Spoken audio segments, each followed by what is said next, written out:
G'day and welcome to the Inforunners. Today I'm with Mr. Algared. Hey guys, how you going? And down below we have Mr. Haze. Today we're going to be... Greetings and salutations. Today we're going to be talking about the Avenger rework and what... Is it any good? Algared, do you want to start us off? Yeah, well, if you've watched our earlier series on starter ships, you'll know that we already love the Avenger as it was, just in terms of price point and everything else. The new rework, I think, just increases that value tenfold. The biggest thing you notice is the aesthetic look. Just the rework in terms of paint job and the artwork is absolutely gorgeous. But the ship also grew in size. It grew by about a third. And part of that was due to the fact that they needed to fit components in. Part of it was also the fact that they got rid of that little crawl space there used to be from the cargo bay into the living quarters, which enabled you to, and doing that enabled them to get away from that fact that the animations used to clip and other problems. It's also had a weapon size increase. It's still got the cargo space may increase because of the space hasn't gone up. Overall, this ship and the rework just make this an absolutely gorgeous ship, and it hasn't improved. It hasn't increased in price, so it's still at that that sweet $55.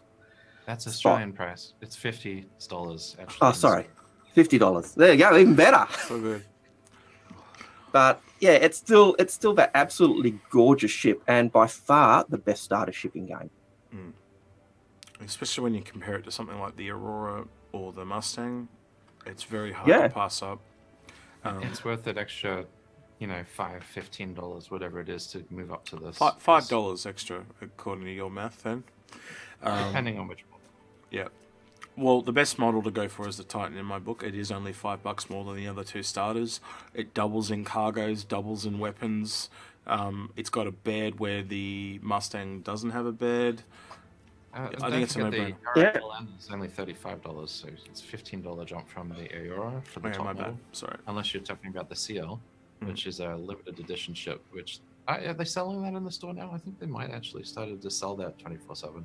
And then the Mustang lower models, is a similar jump, So yeah, and the Mustang may be closer in terms of being a fightery type ship, but it's got no bed and it's got no cargo.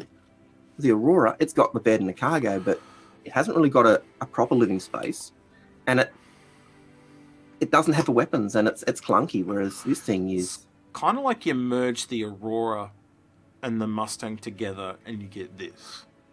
The thing is, in a weird way, this ship makes no compromises. It has the full weapons complement, the full missile complement, and it has the cargo, and it is actually a very zippy and maneuverable little ship for what it is. It is incredibly well placed compared to literally all the other starter ships. Yeah, and 300s, which are more expensive. And its cargo space is, what is it, double the Aurora? Yeah. So it's double what the Aurora and the Mustang can take. So it's by far the best ship. And if you're buying into the game for the first time, or you've got you've got your base starter pack, or don't melt, but CCU up to the Aurora, up to the Avenger. And I like the Aurora, but man, the Avenger just leaves it for dead. Yeah. And what are the new hardpoint sizes, Haze, on the Avenger? Okay, so it's all the weapons are gimbaled, so they're down a size from what they can actually hold. But there's size 4 hardpoint on the nose, 2 size on both wings, on size 3, sorry, and they all have gimbal based weapons. The hardware configuration is actually different between the different models, from Titan to Stalker to Renegade, and then do you want to give us a quick rundown on what weapons they have on each of those variants, really quick? All of them have a Mantis size 3 on the nose. On the Titan, they have Badger repeaters. On the Stalker and Warlock, they both have Omsky lasers, which is a nice upgrade. Those are the more expensive laser cannons as opposed to repeaters. And then on the Renegade, you get that beautiful paint job and same price as a Warlock. Plus you get the ballistic cannons, which I believe, can't remember the name on them, but yeah. The long Longswords. might be the long swords. Yeah. Yeah, just a bit of a community service announcement here. Don't get the Renegade. Just Unless you love the paint job. Yeah, unless you love the paint job. yeah, I've got to admit, I do. I think I do have the Renegade in one of my packs. You need to do that again, Algared. The weapon sizes brings direct comparison to the 325A. Same weapon hardpoint sizes now. The new 325A, and they've confirmed that's the new hardpoints for the remake. It also gives you the same weapon hardpoints as the Gladius -1 missile mount. Yeah. Which is very, considering the ship's almost twice the price. And I think the other thing is to point out that while they've got the Mantis Gatling on them at the moment, they have said the Tiger Shrek is being reworked. And my understanding is that the Mantis is there as a placekeeper at the moment. Yes. But my understanding is, whereas previously the Tiger Shrek was stuck and you couldn't change it, my understanding is you will be able to change it out. That's another big thing too. Makes me wonder. Quick question: is the one on the Gladius, is that fixed? It used to be. They might have changed it again, along with the item system 2.0 for weapons, which came in the 3.2 patch. So I have to test that. That's interesting. Yeah, gave me something to think about there. Real quick, the way I think variants, because at the moment they don't know what they're going to do with variants in regards to variants and modules. I believe, quite honestly, the Warlock will be a separate variant from the other two, and I actually reckon the Bounty Hunter modules will just be cargo, and it'll go into the Titan. So basically, the Stalker and the Titan will essentially be the same ship with just different weapon loadouts at the end of the day. That's my firm belief. And that seems to make sense. Like, when you look at the Warlock and compare it to the other two, it is a totally different ship. You can't really enter the pilot seat from the cargo bay area because you've got the MP taking up the whole of the cargo area. You've got to enter from the cockpit side. Yeah, you've got to enter from the cockpit. Whereas the Stalker and the Avenger, you can both enter via the rear of the ship. So it really is, in a sense, the body with a totally different ship. I also noticed they've stuck a gun rack in there now, which is something those other starters don't have. Very much, because you've talked about having fighter pilots not being able to take big guns with them, because when they sit in the pilot seat, I've actually got the issue with the blade at the moment. Like when you lie down and you got the sniper rifle, it actually comes into your vision and blocks a lot of it at the moment. I bet it does. Yeah. Eventually, they'll put restrictions on that. Speaking of things that are... Sorry, go on. I was just going to say, speaking of other things that are now in the ship, is you can actually see all the components in near the bed area, up and above the bed and around and near that gun rack that Haze was talking about. So this ship is looking a lot more in a polished and finished state than most ships. The only other one I can think of that we know of that have those components is the Terrapin with the doors and... Excuse me. So, yeah, it's definitely a lot further along than some of the others. Yeah, and I think part of a reason for that, I think part of a reason for that is that Squadron 42 aspect, whereas this is an asset used in Squadron 42, and they've got it up to speed specifically for Squadron 42. So, I think a lot of the ships that are touched by Squadron 42, so to speak, are going to be better ships in the game. So this will benefit from that. There's also the I hear you can fit a Nox in the cargo area now. Like it actually fits generously, like with space to spare. Might even be able to fit two actually, side by side. Well, it's amazing for such a small ship that can take a vehicle. How many other small ships can say that until you get to like Cutlasses? Exactly, there's such a big jump there. Yeah, to the next ship that can do a Cutlass. The value of this ship just keeps increasing and increasing in my book, and I can't recommend it enough. In fact, all my friends that I recommend getting just, the starting base package, this is the ship I upgrade them to the point that I've actually brought the upgrade and given it to a few of my friends, just because it is that much better.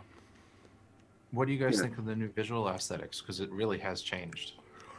Yeah, it's definitely, I like the whole handmade type of feel. It just feels so much more like it's from our time in a weird way. I think, and that fits with the lore as well, because it is one of the oldest ships. It's in the lore it's being phased out from the advocacy. It's gone from military to advocacy, and now it's being even phased out from them. And initially in lore, it was being replaced by the M50. And reminds me of. Sorry, go ahead, Haze. Well, I was probably going to say the same thing. It reminds me of like the space shuttles from these days. Like it has all the heat tiles along the bottom, and it looks like an actual space shuttle from our day and age. So it really has those cues that gives it the infancy space flight sort of a feel and a look to it. It almost looks too. What I was going to say is, do you remember back in the 2000s when they were showing off that new shuttle, and they never ended up making it? That's what it reminds me of. That one, the one with the non-bell thrusters. I can't remember what they called it. They had a special thruster on it. But anyway, you're saying, Agrid, sorry? I was just I can't remember. Obviously not important. Sorry. Old man disease. Yeah. Is there anything else we need to add before we wrap up? Or in terms of the aesthetic, it's just I just think it's gone exponentially up. Both with the size increase and the aesthetic look alone, I just think it's gone from a fairy penguin to an absolute emperor penguin, and I can't sing its praises enough. It's just a gorgeous ship. There are no other fighters of this grade that have beds, unless you look at the 325A, I guess. But then, as well as having the cargo, this is more versatility in such a small package. It's almost not a starter ship, because you could take this as a serious sort of part-time dogfighter, runaway, daily driver sort of thing, and probably keep using this well into the future. And there are very few ships that sort of... Well, if you're looking at price point, the closest to it in the new version is the 100 series, isn't it? 100 series at $40-45, and this is still 50, and it craps all over the 100 series. Yeah, the 100 series is a piece of crap compared to this for sure. In every metric. I'd kind of expect to see this as a real A to B ship that people use all the time just to get between different locations and stuff like that. And I'd even expect people to try and do really insane things like do illegal cargo runs with it just because the ship is cheap and expendable, trying to make some cheap money. I think it's going to be one of the, if not the most popular ship in the game in a weird way. Put a few seats in there, and it suddenly becomes your A to B shuttle. Yep. And here's another thing. Going up to the $85 mark on the Warlock, this thing doesn't make any trade-offs and gets an EMP module. Like all other EMP ships, they make a trade-off. Like the Saber Raven, it loses its missiles. Yep. The Hawk is more limited in weaponry compared to the Avenger, but it still has its EMP. This thing makes no trade-offs, and so on top of being a reasonably good dogfighter and having all those other extra features, it only sacrifices that cargo. There's few ships that would compete with regards to a military plus have an EMP. I don't think there is. It's almost a little too good. I'm gonna slap that in. I'm gonna ask now, because of the new weapon hardpoints on this, is that now comparable to the Hawk? Like it actually beats it in guns, or are they about the same now? Do you guys know the hardpoint sizes on the Hawk? I think that the main... I can't remember the hard points on the Hawk. You can't have an EMP and take prisoners. The Hawk can though. The Hawk has that EMP. That's the advantage. Yeah, that's the advantage the Hawk has over the Warlock. Interesting. But they might make it more maneuverable. It'd be like slightly better to differentiate it. Obviously, they're going to have to. They're going to have to do something. Well, the Hawk's more stealthy. It comes out this year. Looking forward to it. Yeah. All right, I think we better wrap this one up because we're getting off tangent now. Start talking about another ship. All right, if you like this video, like this video. If you dislike this video, you can dislike it. We've also got a Discord now. Please dislike the video. Okay. Okay. Haze wants you to dislike the video. Haze is crazy today. Anyway, we've got Discord. If you want to join us, you can choose questions on there or leave comments. I read every single comment. I might not answer every single one. And I know these two guys try to do the same.